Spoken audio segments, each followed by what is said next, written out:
So wind the clock forward 4 months now, and there are 6 options available for the new food labelling system, and a survey is going out to see which one Australians prefer. Well, here are the 6 sets of options, each showing when more than 50% of the ingredients are from Australia and when less than 50% is from Australia.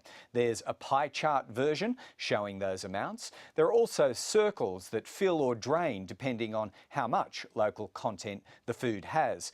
A simple sliding ruler version is offered, or a more elaborate version with the Made in Australia logo on it. The Australian map could be an option. And finally, the plainest of all versions, a few written words in a box. Well, no one's more eager than the Agriculture Minister to get this system in place, whatever it might look like in the end. We spoke to Barnaby Joyce about this and other matters a few moments ago. Well, Barnaby Joyce, we're seeing a plethora of options coming forward for the food labelling scheme, but I'll put it to you, they still don't tell us very much about where the ingredients have come from, only the proportion of it which is Australian. In that sense, isn't it coming up short, and is this the regime that you wanted when the journey began in February? Yes, it is, and no, it's not coming up short.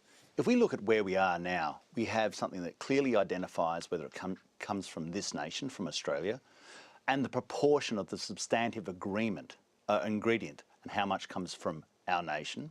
And we do this by reason of a bar graph or a pie chart, and this is the discussion piece that the Australian people can now give their feedback on. Before, we had something like Made in Australia, and it was anything but Australian. It was probably just put in a small package in Australia. And people felt ripped off. They felt that it was their money. They had a right to know exactly what portion of that produce comes from our nation, underpinned by our phytosanitary requirements, our health and safety requirements, and supporting our farmers. But now, this journey began around the time of the much fabled berries incident. How would this labelling regime have helped the consumer know there that it had come from a country with some problems in this area? Well, for me, this journey began in around about the 1st July 2005 when I entered the Parliament. But what this clearly would have stated is you would have been able to understand what portion of the substantive ingredients of that package came from our nation, which in this instance would have been none. So you would have had a bar graph with, indicating that none of the ingredients came from our nation. I keep on saying ingredients came from our nation. And then people could make a value judgment. They can still buy the product. There's no law saying you can't, and we welcome them to buy the product. But it's the right of the consumer to have better knowledge, to have better transparency by a labelling system that is both diagrammatic, so you can tell from a diagram, that reflects proportionality, that is simple, and that is compulsory. And just to clarify on the proportionality, the versions that we've been showing the audience today are two, below 50 and above 50. Is it envisaged that it's more graded than that you'll have 10s, 20s, 30s, 40s? How many percent? Well, we welcome the public because it's their nation and it's their food going into their mouth. So we welcome the public to say to us if they want more gradations, that they should say so.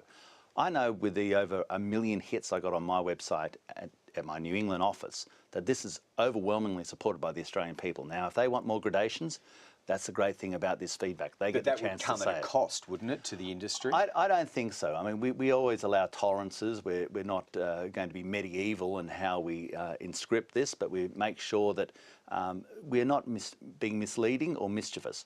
And what happened in the past, it had Made in Australia, when it came from anywhere but Australia, or made of Australian and imported ingredients, which could be as low as 1% of the ingredients coming from Australia. And that is being mischievous with your money, because I put the statement Australia on there to get an affinity to you, to have a belief that you said, well, this is safe, it's been underpinned by our phytosanitary requirements. In essence, it's misleading, and I was charging a premium for it. We don't believe that. We believe in honesty and transparency in what the consumer buys.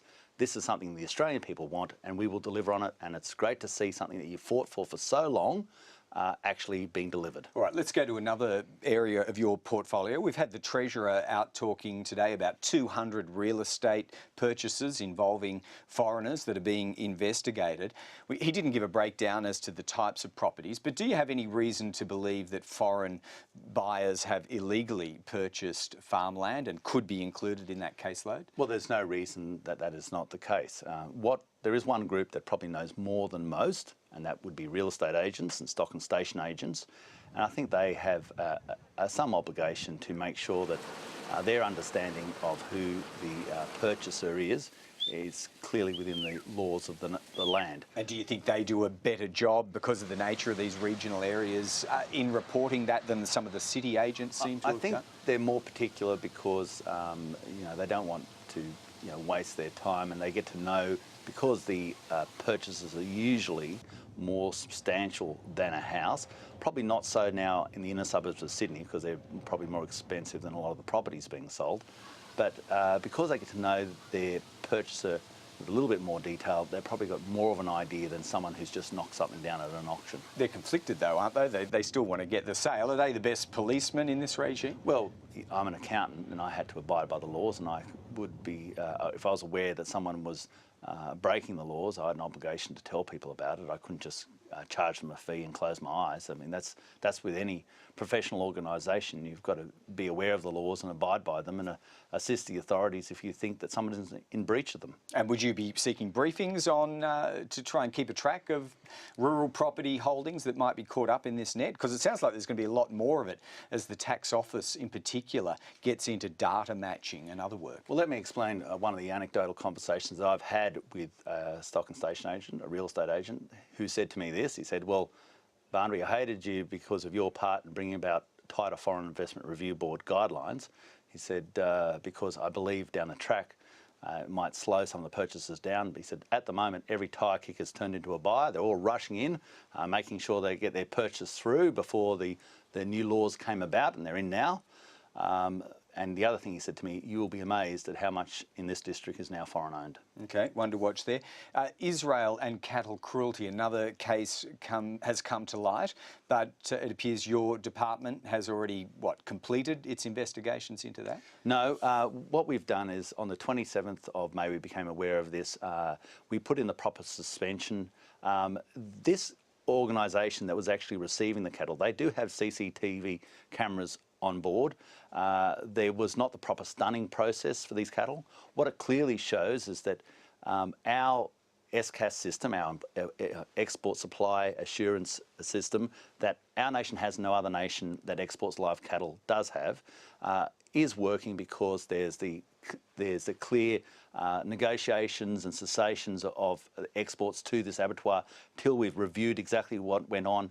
We believe that it was the stunning mechanism was not properly applied. It's not that they didn't try to stun the animals, it was ineffective, and that's why the animals became part conscious, and that's why we have what I believe is a very distressing view. But this is something where I think this abattoir is actually trying to do the right thing. They've now put in more CCTV cameras, and I want to make sure that we don't lose one of our greatest exports, or our greatest rural exports, which is live cattle. Gosh, we need them. We're losing coal sales, we're losing iron ore sales, they're falling. Let's not make sure that we inhibit other forms of earning export dollars, and let's make sure that our nation, the only nation that has these tripwires in place, this assurance scheme in place, that we don't persecute it to be replaced by other nations that don't have any of these controls in place. All right, just finally on another issue of the day, we are finding more MPs discovering their voice on the issue of same-sex marriage. For its part, the National Party, does it have anything to fear from going into a conversation about a free vote or a conscience vote? I think this is an issue that's been discussed a number of times. People clearly know my position. I believe in marriage, traditional form of marriage. I believe it's all basically about the kids. Kids have a right to know who their biological mother and biological father is. I think everybody has that right, and they have they should have the greatest opportunity to have a long-term, warm and engaging relationship with their biological mother and their biological father. That's a position I hold. I know it's a position others don't. But getting it to the point of a free vote in your party? Well, I believe in the traditional form of marriage. I don't think we can redefine the term of marriage. I don't think it's about redefining marriage more than marriage equality. And there will be a debate about this, no doubt. But I think it's very important that people, state their opinion. I've stated mine. All right, Barnaby Joyce, thank you. You're welcome.